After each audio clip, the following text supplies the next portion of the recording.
nous allons passer au projet avec Dr Mahamadou Kanté, qui a été le principal investigateur du projet pour nous présenter un overview euh, du projet. Dr Kanté, vous avez la parole pour environ 20 minutes. So now we will listen to Dr. Mahamadou Kanté on an overview of this project, Healthy Mama, the purpose and scope, and the findings and next steps to come.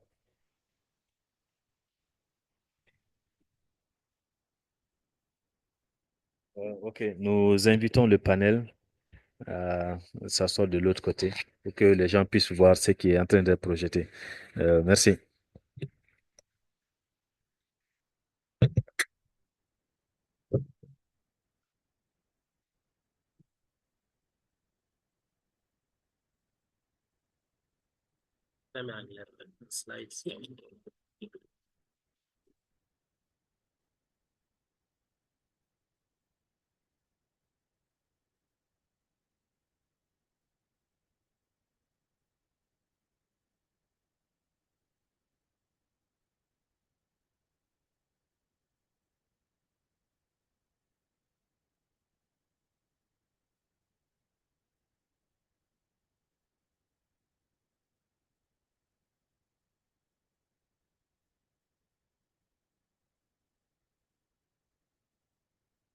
Bon, bonjour à tous.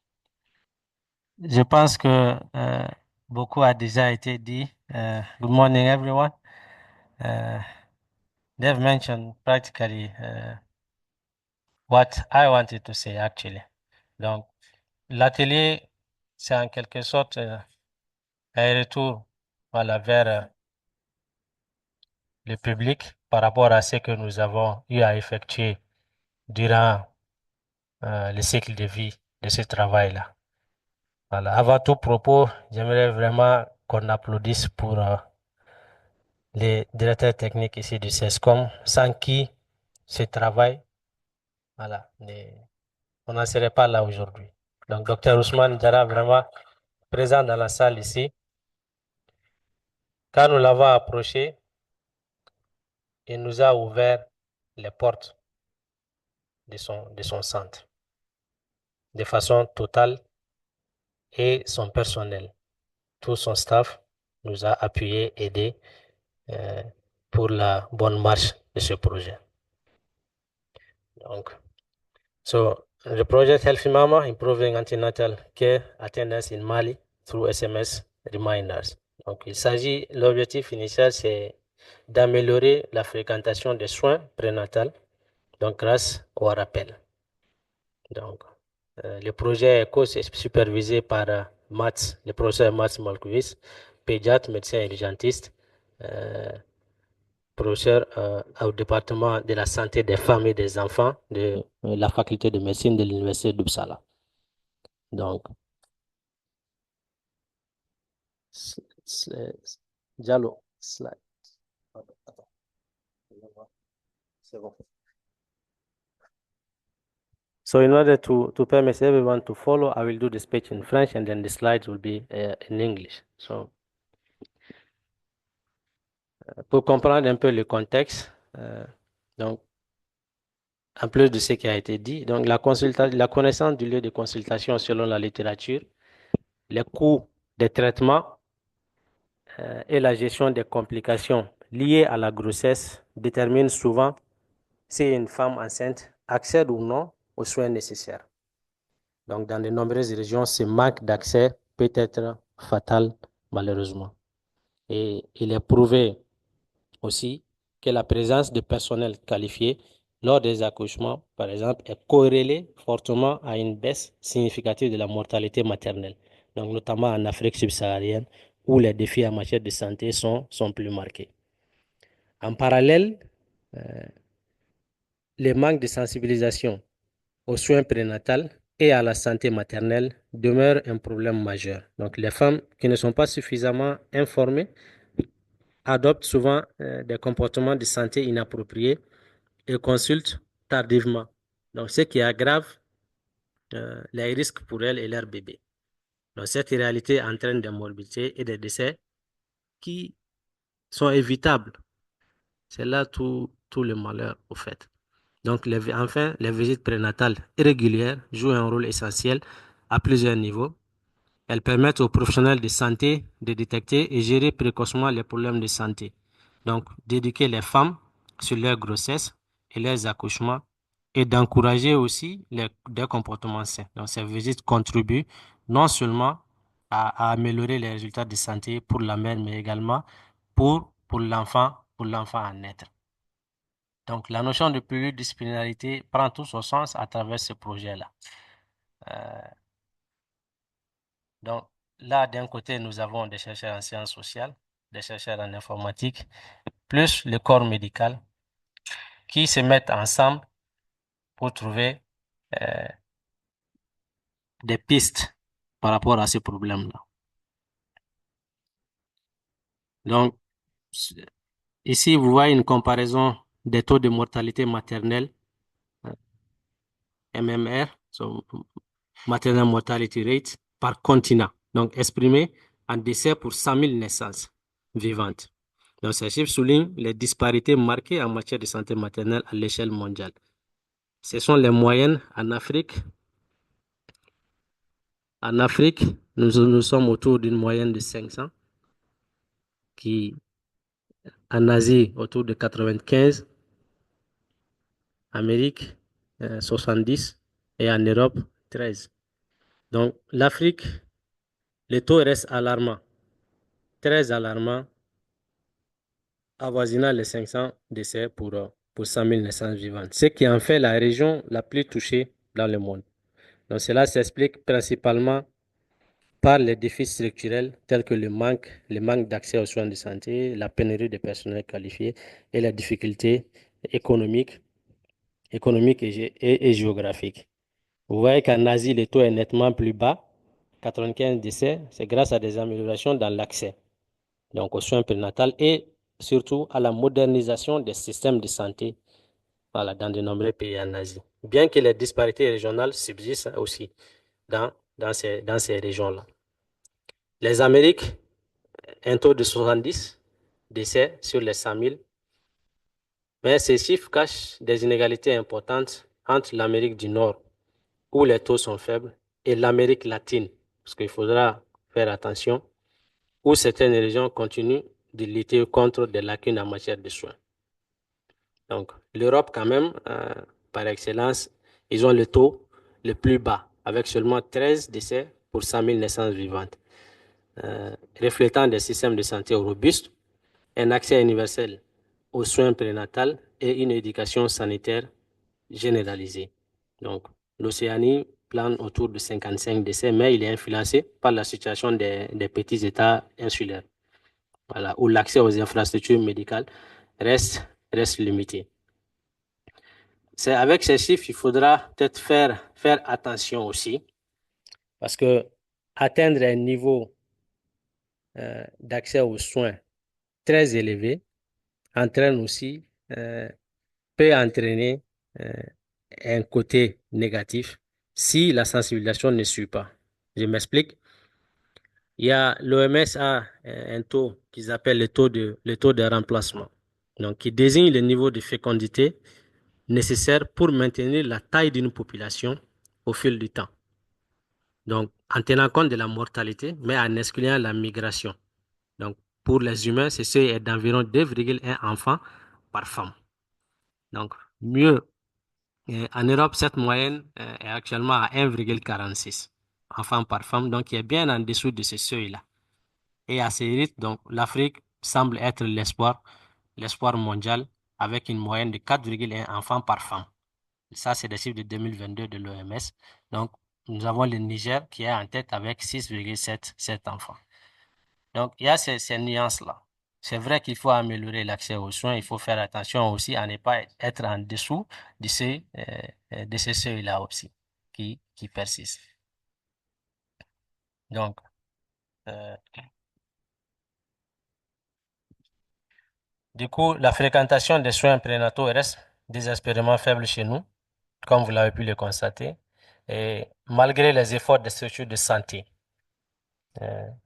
trop de femmes ne consultent pas ou arrivent tard. Donc, ces lacunes, car elles persistent, contribuent à des complications qui sont évitables pendant la grossesse afin de lutter contre ce malaise. Donc, certains acteurs misent sur les outils numériques tels que l'envoi ciblé des SMS, espérant ainsi contourner les inerties sociales et logistiques. Donc, on ne peut pas euh, s'attaquer à tous les facteurs, mais euh, cet aspect-là, nous avons voulu porter notre focus sur cet aspect-là. Voilà.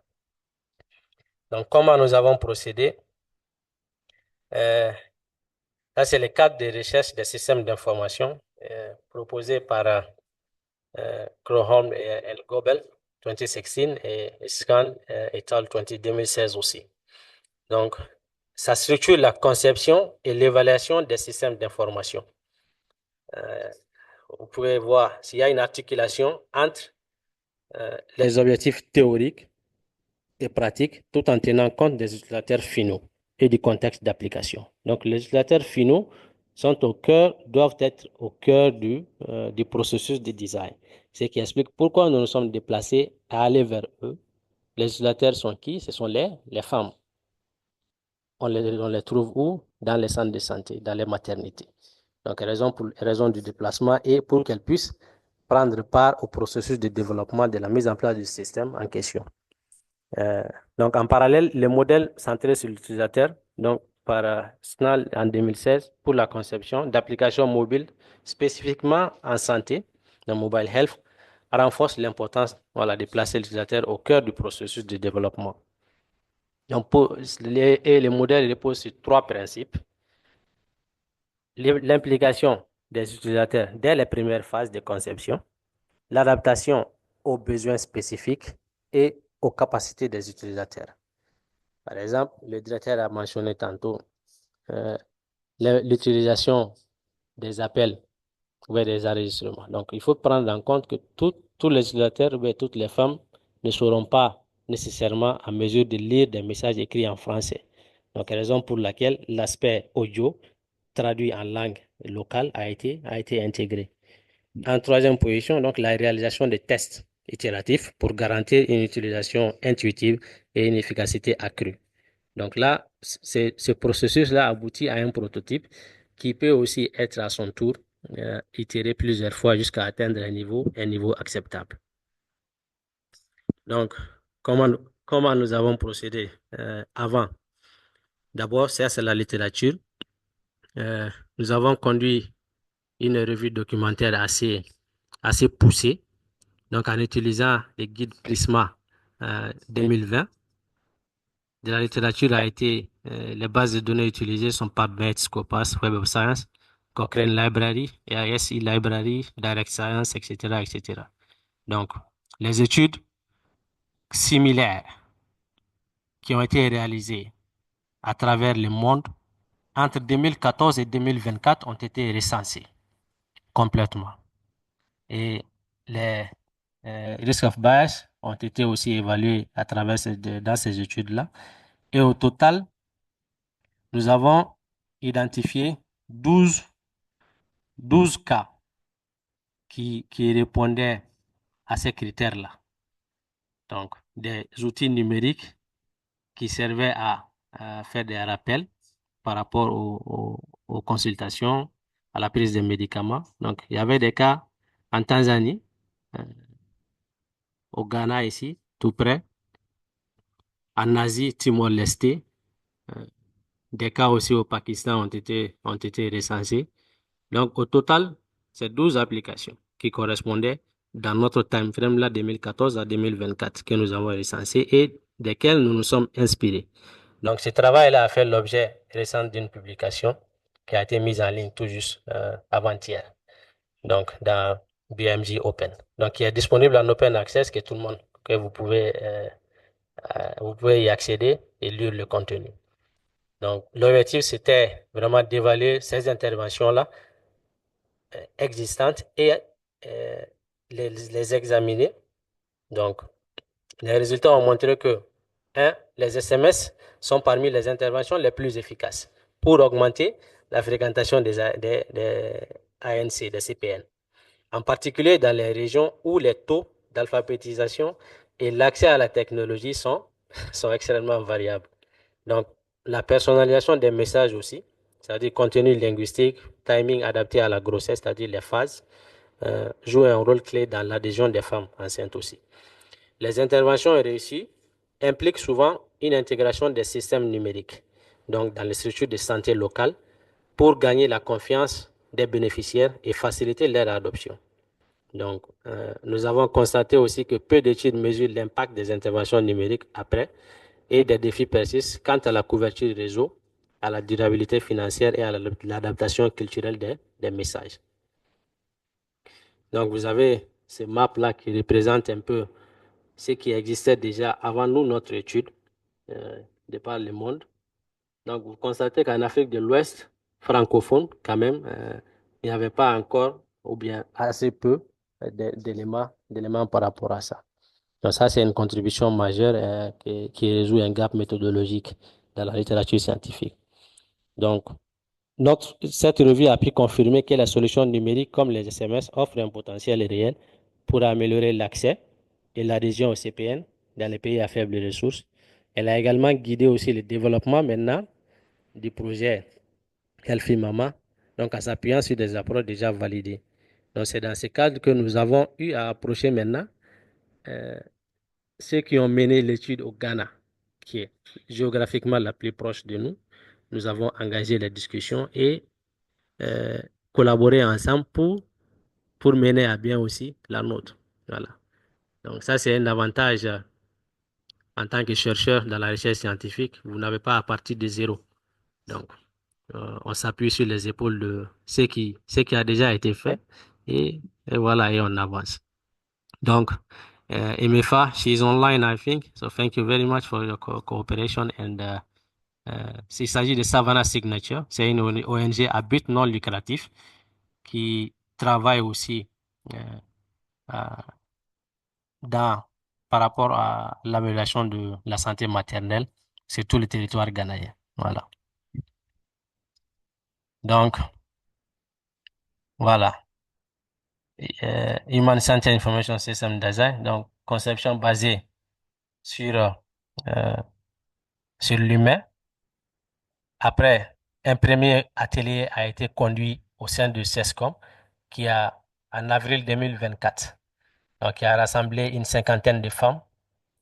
Donc, nous avons levé une mission ici de l'ISH avec les collègues ici, Dr Sidibé, présent dans la salle, et Akounyon Dolo et Suleiman Diallo, tous ici dans la salle, pour rencontrer les concernés, les femmes. Nous ne sommes pas médecins, donc euh, nous avons aussi des experts. Le gynécologue Dr Drabo faisait partie de la mission euh, et tout le staff du Dr Diarra aussi nous ont appuyés. Et après ce workshop-là, ce premier atelier, nous avons compris, recenser les besoins des femmes, ce qu'ils voulaient, ce qu'ils attendaient d'un type de ce type de système s'ils venaient avoir le jour. Et avec les partenaires maintenant, nous avons développé un premier prototype.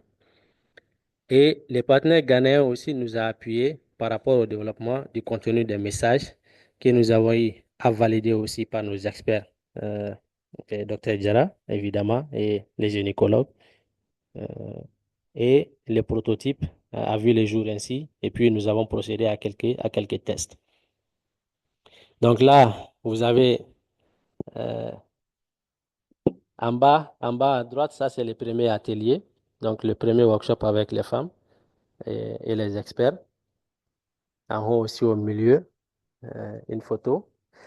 Donc, en bas à gauche, ça c'est un bureau spécial qui m'a été affecté au CESCOM de Sangarébougou. Donc, qui nous a servi euh, de centre opérationnel pour la traduction du contenu des messages, maintenant du français vers le bambara. Et là encore, vous voyez toute la facilité avec laquelle nous avons eu accès au centre. Voilà. Et là, donc après cette étape, nous avons eu un autre atelier ici même à l'Institut des sciences humaines pour faire un retour à ces femmes-là. Donc, nous sommes allés les voir, nous les avons parlé, on a pris des consens et une restitution a été faite. Donc là, c'était juste entre nous, les femmes qui avaient participé et puis le personnel. Et là, en dernière position, là, c'est un workshop qui est public maintenant. Voilà. Donc, qu'est-ce qui reste à faire? Qu'est-ce qui a été accompli? Donc, déjà, euh, les papiers sur la revue documentaire a déjà été publiés dans un journal majeur qui est BMJ. Donc, ça, c'est déjà un grand pas et déjà une contribution. Un article final, la rédaction d'un article final qui va contenir tous ces aspects-là, donc du début jusqu'à la fin et les résultats préliminaires qui ont été obtenus est en cours. Donc, un pilote test de grande envergure est à faire, c'est-à-dire couvrir la période entière de grossesse. Donc, cela va de 9 9 à une année. Si on arrive à faire une étude pilote avec des, des cas réels, donc là, ça serait un grand pas. Et bien évidemment, c'est dans les prospections, les perspectives d'étendre. Donc, nous disposons Bamako à 64, si je ne me trompe pas, 64 c'est comme opérationnel, selon les données de 2022, et 6 centres de santé de référence opérationnels. Donc, il y a matière à faire avec le bon accompagnement, et je tiens à remercier la présidente de l'ONACER qui est en charge de coordonner si toutefois, il doit y avoir un test grandeur nature. Il revient maintenant à faire cela sous la coupole, bien sûr, de l'ONACER. Donc, à chercher encore plus de partenaires pour nous accompagner, notamment financiers. Cette première phase-là était vraiment pour étudier ou bien documenter la faisabilité du projet, mais pas de faire un test en soi. Donc, et, et pourquoi pas dans un futur avoir un déploiement sur tout le territoire, puisque nous avons la possibilité d'inclure toutes les langues locales. Il suffira de réenregistrer les voix dans les langues de la zone et puis lancer le système. Donc, et bien sûr, si cela doit se faire, nous avons évidemment les considérations éthiques. Donc, il y a le Comité national d'éthique pour la santé et les sciences de la vie qui accompagne. Et évidemment, l'ONACER aussi a une commission, un comité d'éthique dans laquelle le DGA de l'ISH est membre, effectivement. Donc, euh, les perspectives sont là. Donc, juste, donc cette première phase est soutenue par RSTMH, Royal Society Tropical Medicine and Hygiene. Donc, c'est une association fondée en 1907, comme Greta l'a dit, et ils soutiennent des petits projets dans ce genre-là à travers le monde. Voilà. Donc, là, c'était vraiment un résumé de ce que nous avons à accomplir et je vous remercie. Thank you, everyone.